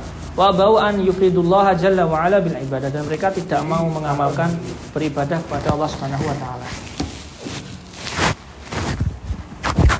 Orang NU itu sangat mengagungkan kiai ini, memuji, menjilat, Nah, yaitu bahkan meminta doa. itu ada juga yang malah taine diopani, astagfirullah. Meminta doa itu kalau masih di dunia ya boleh. Boleh, enggak apa-apa. Tapi sudah mati tetap dimintain doa. Itu enggak boleh. Enggak boleh. Itu orang NU itu begitu itu. Salah itu. Terus Semoga Allah memberikan mereka hidayah.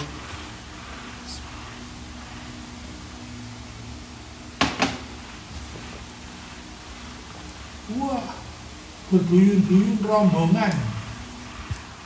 Niatnya tidak jelas, malah niatnya itu mendoakan.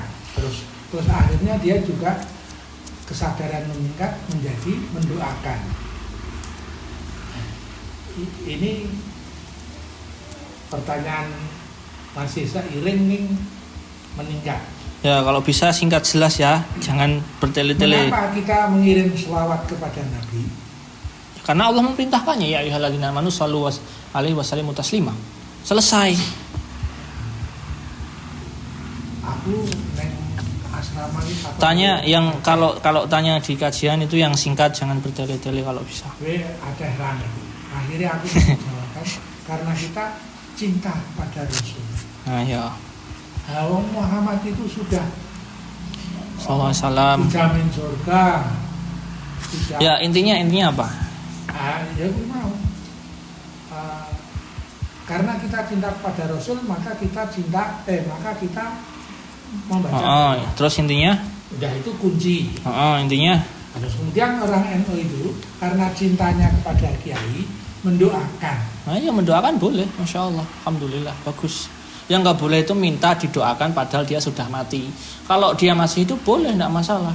Misal aku minta doain agar aku bisa begini, Itu kan nggak masalah. Itu kan kalimat yang sumir, yang banyak makna.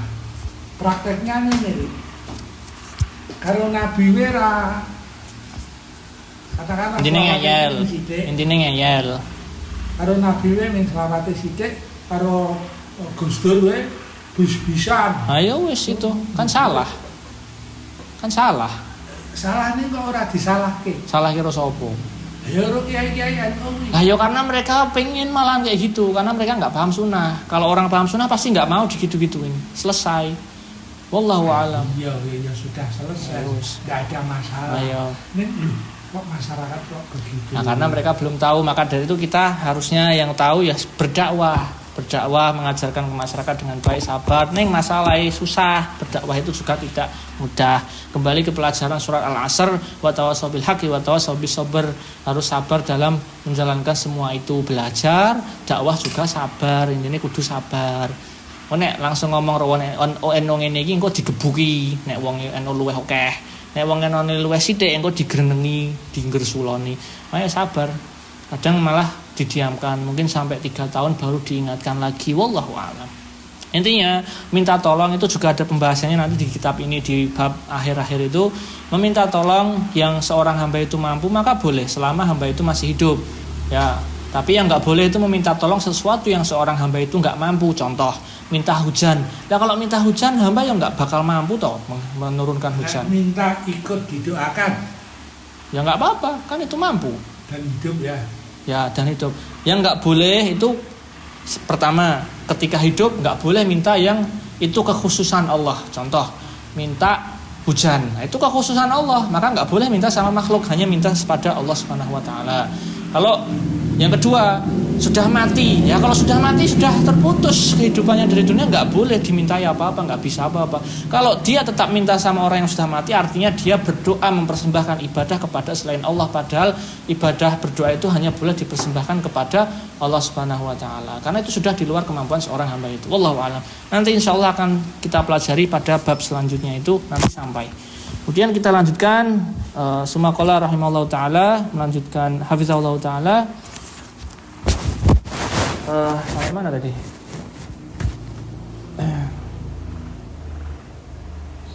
Wa qulu la tadurunna alihatakum. Terus hada fi qaumin Nuh wa Taurah wahidatun minal awwali kufar ila akhirih. Wa qulu la tadurunna ilahatahum. Wala tadarunna wadan wala suwa'an wala yahusa wa yaqu'a nasran. Intinya ada juga di zaman Nabi Nuh sembahan-sembahan selain Allah Subhanahu wa taala yang diperintahkan Nabi Nuh kepada umatnya, yaitu menyembah Allah saja, seperti itu. Wallahu a'lam. Wa kadzalika ubadul quburul yaum. Nah, ini juga Syekh Al-Fauzan menyebutkan contoh pada zaman sekarang ini, yaitu orang-orang yang senengane nang kuburan. Di kuburan itu malah minta-minta doa sama orang yang sudah mati. Yaqulun, mereka orang-orang itu berkata atau beralasan, la tadarunal husna wal husain wal badawi wa ghairihim haula'i lahum fadlun aw fudala wa lahum makanah idbahu lahum wanduru lahum wa tufu bi kuburihim wa tabarraku bihim la taduruhum la tuti'u haula'il syuffah alladzina yad'una ila tarki ibadatil qubur wa la yarifuna haqqal awliyaihim wa al-watirah wahidah mithluqu minhu la tadaruna alihatakum wala tadaruna waddan wala suwa'an wala yahusa wa yaqu'a wa nasra. Intinya orang-orang zaman sekarang itu enggak beda jauh sama zamannya Nabi Nuh, kaumnya Nabi Nuh alaihi salam.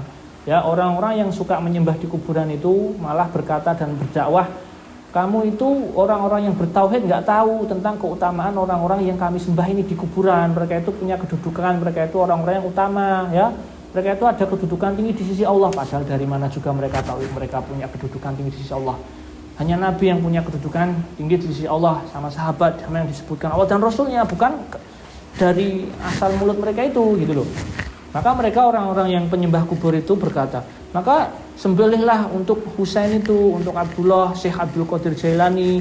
Kamu kalau bernazar sama dia, kalau minta berkah sama dia, ya jangan tinggalkan itu, karena itu ada. Bahkan kalau orang-orang yang Arab yang sangat ajam itu kalau di lautan malah manggil, ya Syekh Abdul Qadir Jailani, tolonglah saya. Nah ini astagfirullah, naudzubillah, itu kesyirikan, tidak boleh seperti itu. Ya naudzubillah, itu karena kejahilan mereka yang semoga Allah segera memberikan mereka hidayah. Maka ini tidak beda jauh dengan kaumnya Nabi Nuh. Kaumnya Nabi Nuh itu mereka selalu berdakwah, janganlah kalian tinggalkan sembahan-sembahan kalian, wadan, suwa, yughas, Yuqa wa Nasra, itu nama-nama sembahan mereka. Ya, jadi alhasil anna na'usani huwa tauhidul uluhiyah wa huwa ifradullah ta'ala bil ibadah wa tar'u ibadati min siwahu wa hadha huwa alladhi ba'atsallahu bir rusul wa anzala bihil kutub kama tukirruna fi hadhil ayah allati sumi'at wa kama fi qoulihi ta'ala wa ma khalaqtul jinna wal insa illa liya'budun. Maka hasilnya apa? Jenis kedua dari tauhid ini, yaitu tauhid uluhiyah, itu adalah mengesahkan Allah Subhanahu wa taala dalam beribadah. Kita beribadah hanya kepada Allah Subhanahu wa taala dan harus meninggalkan semua peribadatan kepada selain Allah Subhanahu wa taala. Inilah jenis tauhid yang Allah Subhanahu wa taala itu mengutus seluruh rasul dan menurunkan kitab. Intinya itu ini tauhid uluhiyah. Sebagaimana yang Allah telah firmankan dalam surat yang terkenal yang kita semua insya-Allah tahu, dan aku tidaklah menciptakan jin dan manusia kecuali untuk bertauhid uluhiyah kepadaku. Itu maksudnya, mengesahkan Allah Subhanahu wa taala.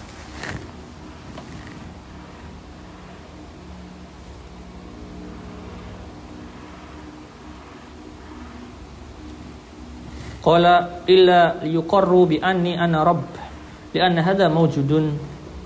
Dan Allah itu tidak memerintahkan nabi atau rasul kitabnya itu untuk memerintahkan menyembah kepada mereka, tapi menyembahlah kepada Allah Subhanahu wa taala. Karena ini ada. Ya Allah telah berfirman, "Walaqad ba'atsna fi kulli ummatin rasulan an ibudullaha wajtanibut taghut." Dan kami telah mengutus dalam setiap kaum itu rasul-rasul khusus untuk mereka, yang mereka itu mendakwahkan untuk bertauhid menyembahnya kepada Allah Subhanahu wa taala dengan tauhid rububiyah, uluhiyah dan asma wa sifat, dan menjauhi sembahan-sembahan selain Allah Subhanahu wa taala. Wa ma qala anna aqarru bi anna Allah wal khaliq ar-raziq li anna hadza mawjudun wa huwa wahdahu la yakfi. Dan mereka juga tidak hanya mendakwahkan tauhid rububiyah, karena tauhid rububiyah itu tidak cukup. Jadi sebenarnya secara gampang tauhid itu wes kok men tauhid, ya. Adanya tauhid uluhiyah, rububiyah, asma wa sifat ini hanya agar kita itu mempelajari, membedakan ini kok tauhid tapi kok kafir. Nah itu biar mudah. Nah itu makanya oleh ulama dijelaskan, ini loh ya mereka sama-sama bertauhid tapi begini, padahal inti tauhid itu begini. tauhid uluhiyah. Gitu. Karena asalnya tauhid simple.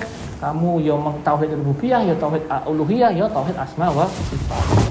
Intinya paling gampang kalau beribadah wes pokoknya hanya kepada Allah, simple. Enggak perlu tahu tauhid rububiyah, uluhiyah, asma wa sifat, rapopo. Yang penting kalau beribadah, kalau kita tahu meyakini tauhid rububiyah, Allah itu yang menciptakan apa saja, pokoknya semua ibadah ditunjukkan hanya kepada Allah Subhanahu wa taala. Itulah tauhid selesai.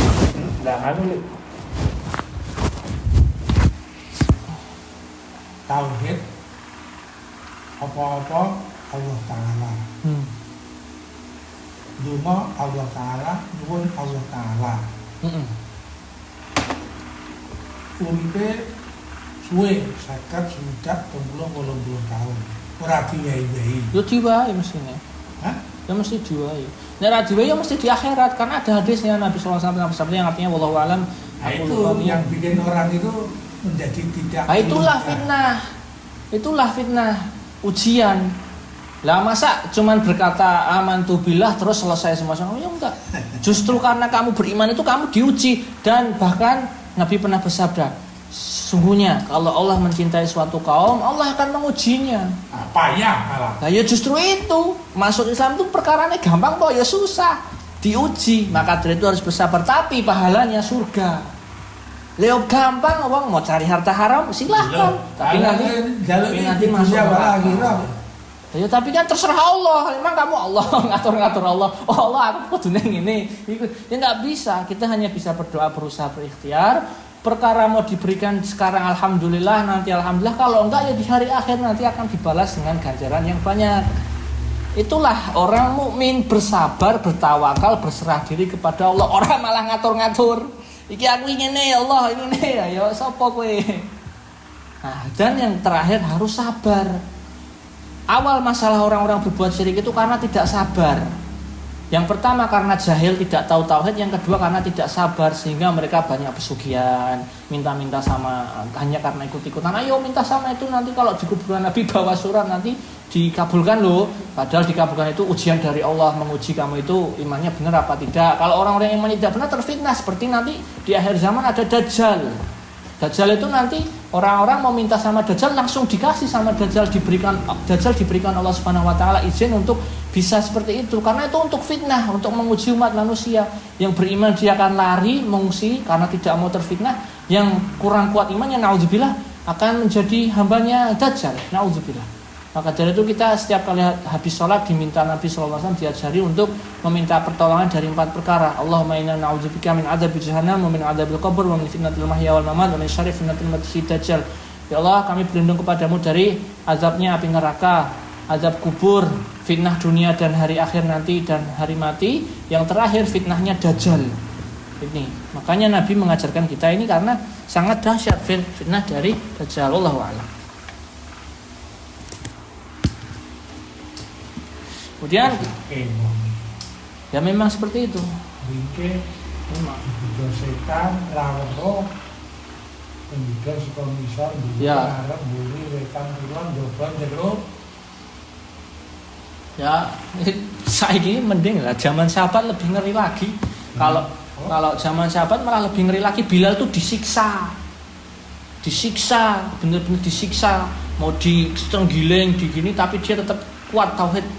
La ilaha illallah. Bahkan ketika disiksa malah semakin keras. La ilaha illallah. Ketika disiksa oleh Abu Jahal, naudzubillah. Ya banyak sahabat itu yang lebih ngeri dan bahkan lebih tragis meninggalnya dibandingkan orang-orang sekarang. Iki aku sebetulnya pertanyaan dengan ungkapan juga ungkapan kok. Kalau sejatinya hati, pikiran, perasaan saya itu insya Allah sudah rububiyah, uluhiyah. Ya, amin. Sifat. Amin. Nah, karo coba kowe tak takoni ngono, piye jawab? Iya. Karena kamu nanti pada suatu saat menghadapi publik.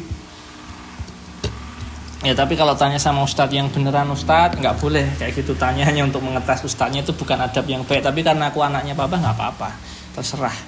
Kemudian wa hadha na'u tauhidul uluhiyah wa jahadul musyrikun wa hum aktsaru ahlul ardi fi qadimiz zaman wa hadisihi abau an yatruku alihatahum wa an yufidullah bil ibadi azza wa jal wa yakhlisuna dinallahi azza wa jal za'imuna an hadhil wasaid wa hum ulai syufa'a yasfa'una lahum min dalli wa annam yuqarribunahum ila Allah ta'ala wa annahum ila akhirih.